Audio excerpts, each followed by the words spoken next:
This is the first of many series, hopefully, and these are going to be targeted Swift tutorials on cool UI things that I've learned over the past couple months.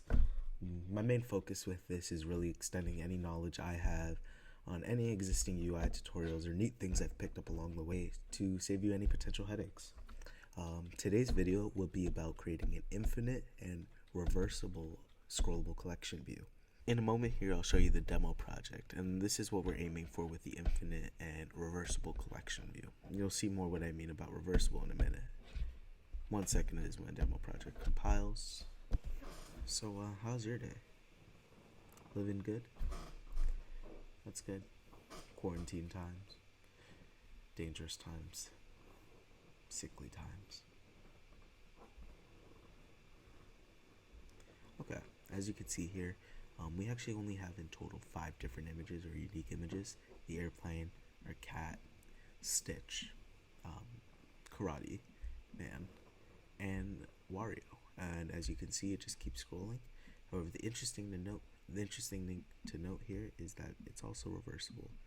Therefore, from the moment you start, it wraps around to the last index and continues to scroll through those reverse indexes. So we're going to go over how to do this today, so stay tuned. Let's go over the project structure and what these views are composed of and what's going to allow us to create this infinite scrolling collection view. Simply, all it is a collection view, horizontal collection view, placed onto the screen. And as we'll see here, it's not that complex. Really, the solution behind this is more clever than anything, and we'll come to see that momentarily. The first thing you want to do is create a new Xcode project. I've named mine Infinite Reversible Collection View. The first thing we're going to want to do is configure the root view controller that's going to be displayed to the users. So we're going to want to navigate over to our scene delegate, and we're going to unwrap our scene as UI window scene. This is going to be used to be applied to the window when we instantiate it, or as also known as giving this variable a definition, and then we'll configure the root view controller from there.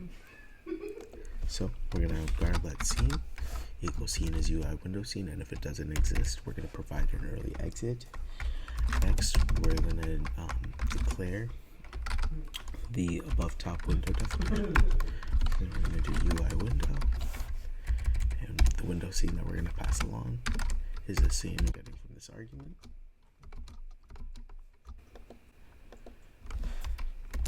Once we've configured our window, we're going to give our window a root view controller, and this is going to be the root view controller that is going to be displayed to the user once the app first compiles.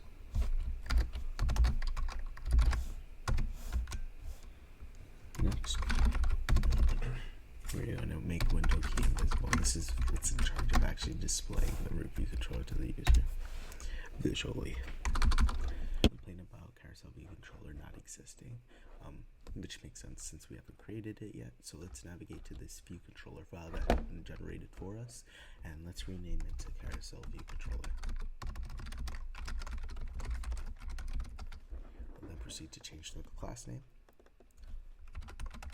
Now this carousel view controller is going to be composed of a collection view, as we've seen at the bottom, with a custom flow layout that we configure. And this will be used to display our custom cell, which we actually haven't created yet. However, let's first configure the collection view on the screen, and then we'll proceed to create the custom cell.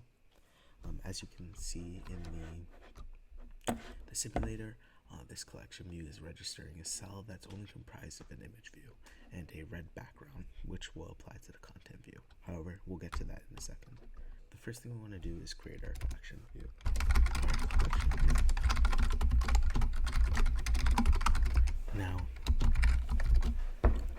So we have 2 special keywords here, private and lazy. Now, private isn't exactly needed in this context. However, I wanted to emphasize that you would use private to denote that an object is only going to be used in the scope of where it's been created, and no other object can actually access this.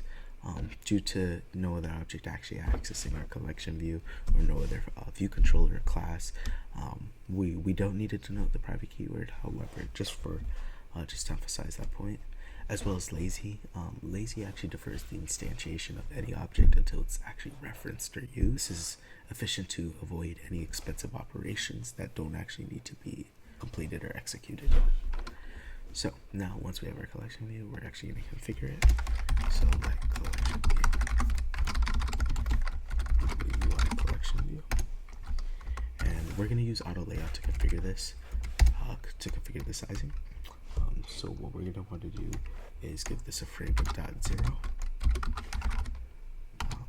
and we're going to create a flow layout right above this. So it's going to tell us in our same flow layout doesn't exist. However, we'll create that momentarily. The flow layout is in charge of configuring any information about the cells that the collection view needs to know, such as the sizing of the items or which scroll direction it's going to go into, or the item spacing. So we'll configure that in a second. We have to assign the collection view's data source to self.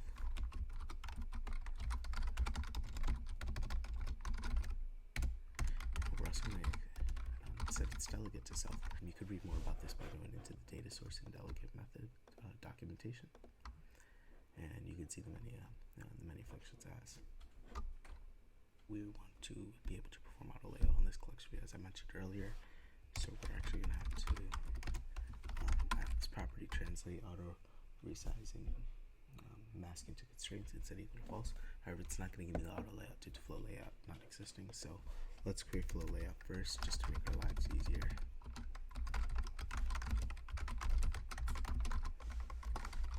And that's going to be of type UI collection view layout, flow layout, flow layout.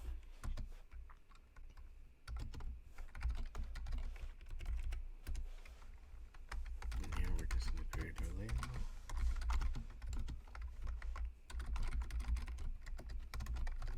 The reason we're using UI collection view flow layout as opposed to making our own custom layout is due to this collection view being configured only requires the basic implementation, or rather the default implementation of the collection view method, and doesn't require any further customization such as more advanced positioning or sizing of these cells.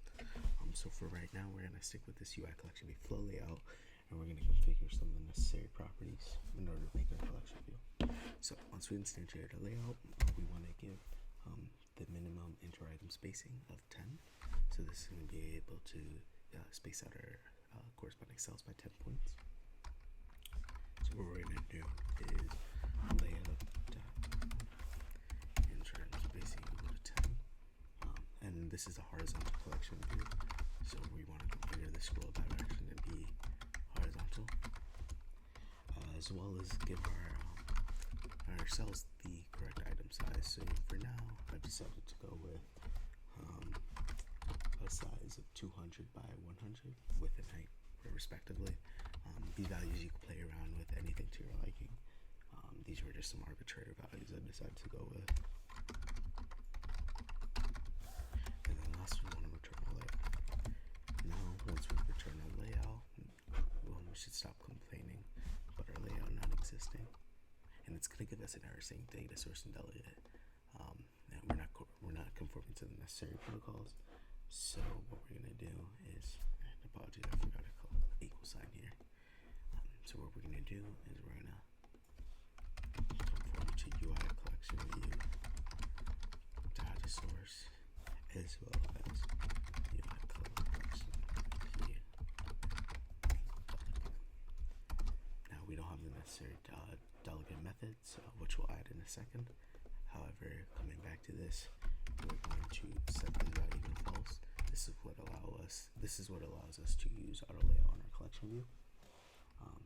And then we're going to return collection view.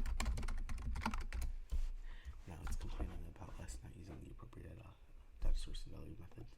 So what we could do is add the required methods it needs, number of items to section, and cell for item map.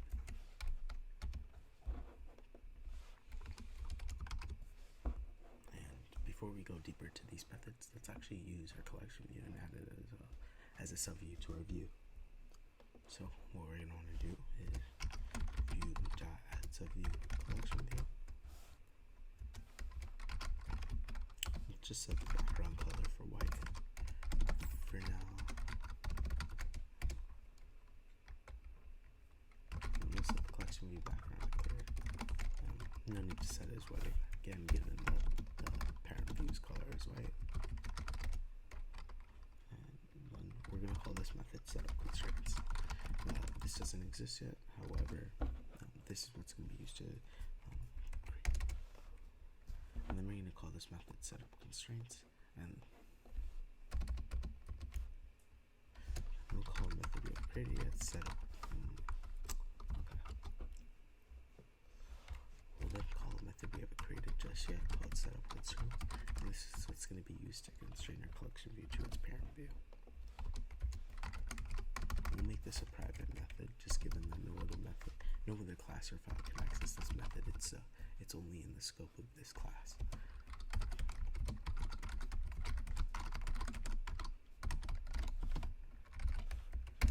So the important thing to know is before any constraints are done on a view, it has to be a valid sub. It has to be a subview of a parent, so that the auto layout engine knows to make the relationship to its parent view. Now it'll crash if it doesn't have a parent view, given that it has nothing to actually constrain it to. So what we're going to want to do is add our specific constraint to this array. It's going to activate each of these constraints individually, or as a group rather. And then the collection view is constrain its bottom anchor. And the collection view we saw on the screen, it was actually constrained to the bottom of the screen. So what we're going to want to do is access its bottom anchor, constraint equal to view.bottom anchor, as well as the width anchor being the full size of the screen. So we're also going to want to add a width anchor.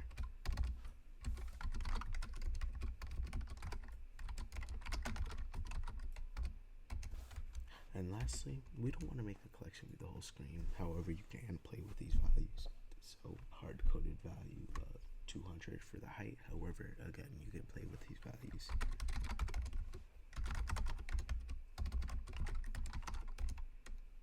And so we actually want to equal to constant, and we're going to give this 200. So once we've set all three of our constraints, we then want to fill in these protocol stubs, simply to see what we could display on the screen before actually configuring the custom style that's going to be displayed in this collection view. So for the number of items in section, we could give it an arbitrary value for now. Let's say return 10. Now for the cell for item map method, we're simply going to want to create a default collection view cell and return it to see what we could display on the screen. So we'll instantiate our cell here.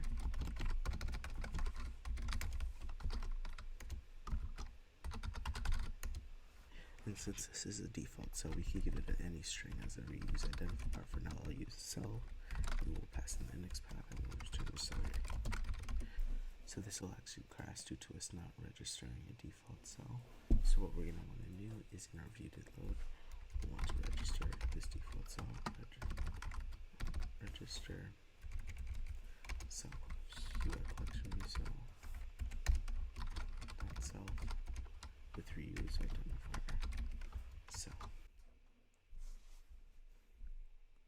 If you notice on the left hand side, this is the demo, and this is the project we're currently working on. Collection view is right, which is as expected, and we don't have any cells configured. Now we could try changing the background color just to see what this would look like.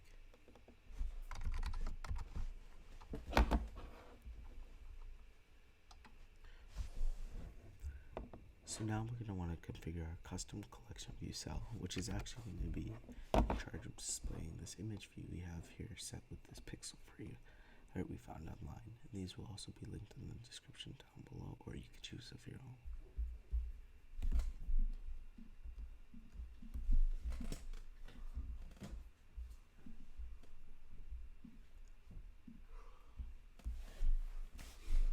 So the next thing we're going to do is actually create a carousel collection view cell, and that's going to be responsible for our custom cell.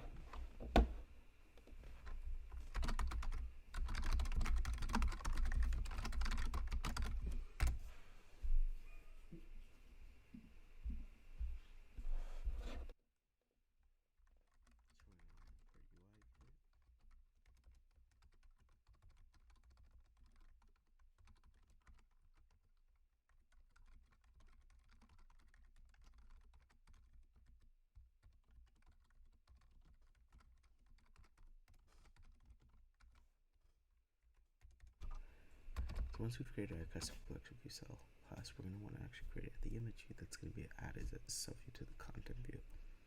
If you notice, we're actually not going to denote this as private, given that the collection view is going to have to access this custom cell class's image view to know which image to set it as. So instead of denoting it as private lazyvar, we're actually going to denote it as lazyvar image view. It's going to be a type image view.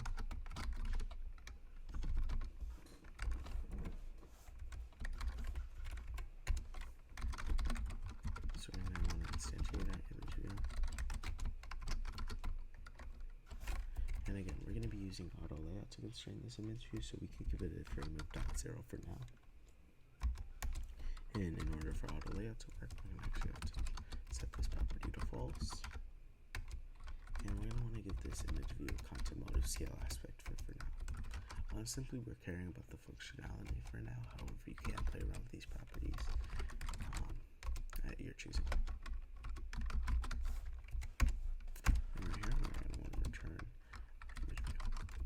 And for those who aren't sure what scale aspect fit does, scale aspect fit actually places the image in the image view while maintaining its aspect ratio. So if you can imagine a piece of paper, there's no tugging on the sides to make sure it fits the size of the image view. It stays true to its original quality. So once we have the image view, we actually have to add it as a subview to our content view. So what we're going to want to do is override our initializer. So upon initialization, we actually are able to add this as a subview. And we're going to call super here.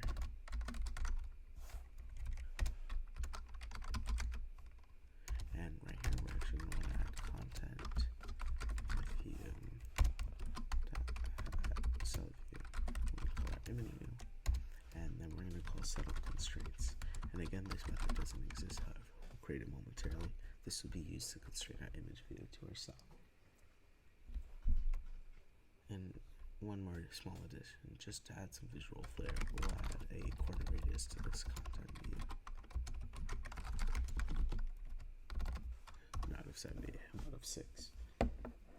And so now it's something about setup constraints. So we'll call this private func setup constraints. And again, private due to no other class actually need access to this. This will be internal to this CollectionView cell class due to its only role is laying out elements in this CollectionView cell. So we're going to want to activate these constraints together. So this image view is actually going to be constrained to all 4 sides of this content view. So the constraints are actually fairly straightforward. We're going to want to constrain its left, right, bottom, and top anchor. So we're going to have image view dot leading anchor dot constraint equal to views dot leading anchor, or rather content view. And the reason you want to add it to the content view and not the cell itself is due to the cell not growing dynamically with its subview's content, whereas the content view actually dynamically resizes based off its subviews. If we have some sort of dynamic content being displayed in the cell could actually grow accordingly. However, we actually don't see much of this in this example. However, it's good to know for future examples. So I'm going to want to add a constraint to the bottom anchor. And we're going to do the same thing for the top and trailing.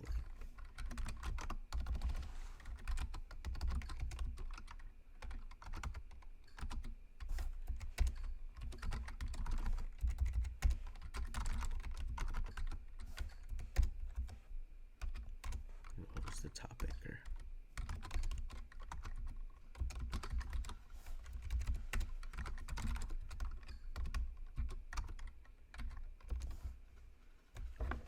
Now that we've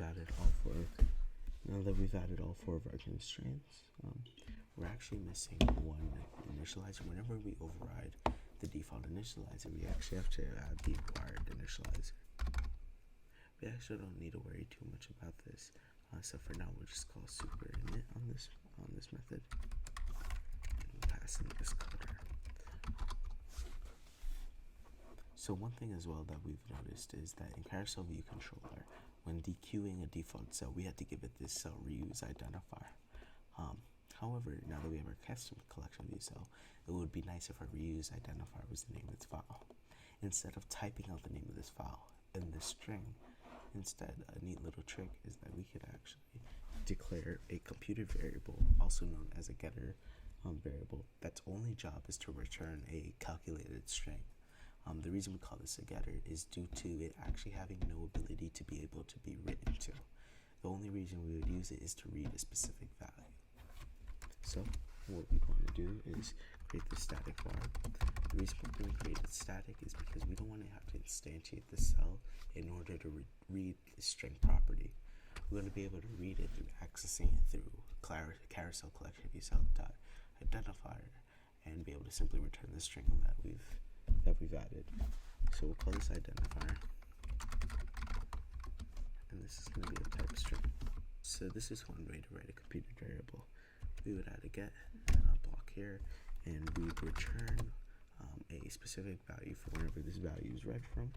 And what we're going to want to do is return string describing self. And what this does is it returns a string describing the name of this class. So simply it would return the file name is a string.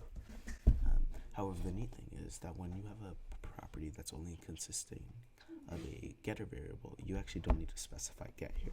What you can do is actually get rid of this get block and simply leave it in this first level block. And let's just format this. And so now, when we DQ our custom CollectionView cell, we can actually use this identifier property instead of typing out the reuse identifier. So now we want to actually register our custom CollectionView cell as opposed to our default CollectionView cell. So what we're going to want to do is carousel CollectionView cell.self, so that it knows we're referring to the class, and instead of this hardly coded string, what we're going to want to do is actually access that identifier property we made, as you can see, and then this will return the computed string we have made describing our file name. Now that we've registered our custom CollectionView cell, let's actually configure it to display the specific images that we have coming from our assets folder. As I mentioned before, you can import your own assets, or you can use the ones that have been linked in the description. So once we've registered our custom CollectionView cell, we actually want to create a data source, and this data source is used to tell us how many cells we're actually returning and which of those cells gets which images. These will be used in configuring the number of items section in the self-write method. So the first thing to do in order to create this data source is for it to be dependent on our images. For example, since we only have 5 images, we only want to display 5 cells, and the infinite logic will come momentarily. We're going to create our data source. I'm going to call it image collection, and it's going to be composed of the images in our assets folder. So we can do this by using image literals, and this allows us to quickly choose the image we want from our assets folder. As you can see here, so we can call this image collection, and it's going to be an array of UI images. And then we have image literal here. We're going to do this for all of ours.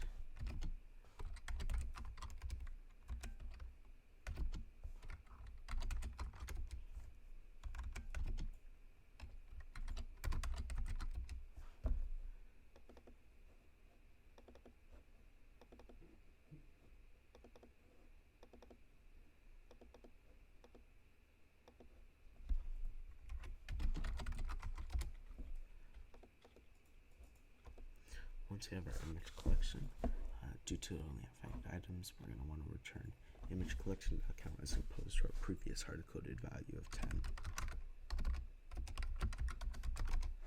Now in our self-arrow method, instead of dequeuing the default cell, we now actually want to dequeue our custom CollectionView cell.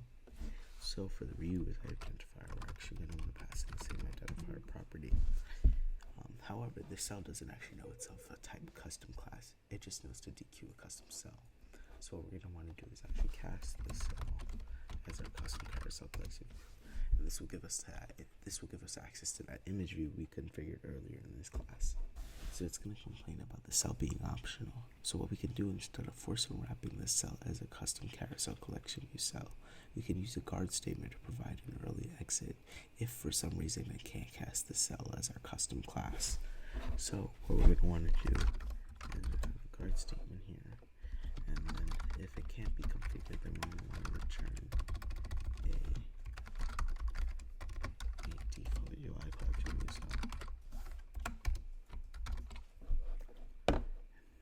this error should go away. And now we can actually configure the properties in our cell. So for our cell's image view, we're going to want it to be corresponding to the specific image in the image collection, depending on our index path. So what we're going to do is the image equal to the image collection item at the specific index path dot row. And then we'll return the cell. And just to give this cell some visual flair, we'll add a background color of dot red. And now we'll return the cell. Some other methods that we should add are number of sections. We'll only have return 1 to just only having one section. So after we've returned the number of sections, we're actually going to want to alter the item spacing between these cells. And this is to avoid these cells not being bunched up together. As you can see, currently we have item spacing of 40 between these cells, and that's what gives us this little bit of white space you see here. In order to access this method, we'll need to inherit from your CollectionView folder. This will give us access to a number of methods, which you can actually go see in the app documentation. However, the one we want right now is the item spacing error. And right now we're simply return 40. Again, you could play with these values. So let's see what we have here. Nice. A little bit bigger than the other one, but that's fine. We could play around with these values as we mentioned before. So currently we're missing two of the core components. That is the infinite scrolling, as well as the ability to scroll in the reverse direction. The first thing we'll tackle is infinite scrolling. Let's see how that's done. So, the first thing to understand about infinite scrolling is that it's actually not infinite. What it is, it's actually a finite number that you don't expect the user to scroll to at any time. So the first thing to note about infinite scrolling is that it's actually not infinite. We give it a finite number, however, something arbitrarily large is to a point where we're assuming that the user won't actually reach the end of this number anytime soon. For all intents and purposes, let's give our collection view a random number of, let's say, 10,000. This will be number of items that we're going to be using in our collection view. However, we'll explain how this ties into the number of actual items we have contained in our image collection data source.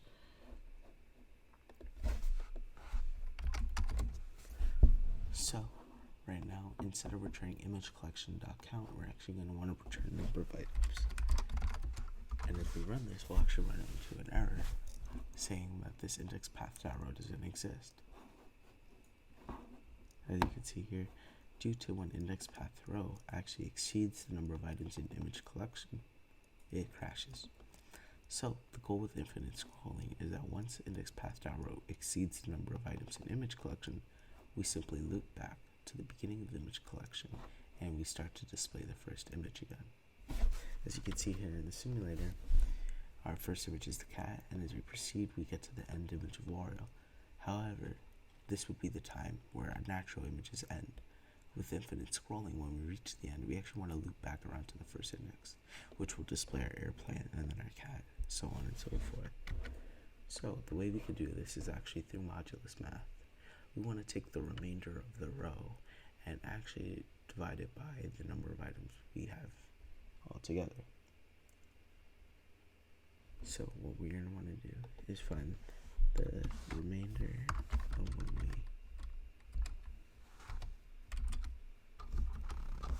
So the way we do this is with modulus math. And so the way we do this is via the modulus operator. We want to take the current index path row we're on and divide that by the number of actual items we have. This will give us the wraparound index, knowing to start the collection view over at the first cell once it's exceeded the number of items in the image collection.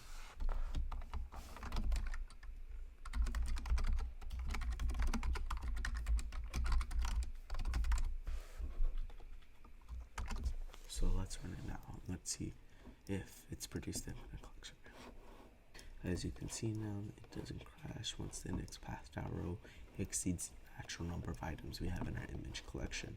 However, something you notice with this collection view is it doesn't actually support reversible scrolling yet, which how this one does. So let's take a look at how to do that. What you're going to want to do is scroll to the middle of the collection view before the cells have actually appeared. This will simulate as if the collection view is starting at the beginning and you're able to scroll in either direction, when in all actuality we're starting at the middle of the collection view and you're either to scroll to the point of origin or to the end of the collection view, either bound. The way to do this is we want to actually scroll to the middle of the collection view before the user has seen the cells. Therefore, the method we want to target is view did appear. This will be called before the cells have been appeared.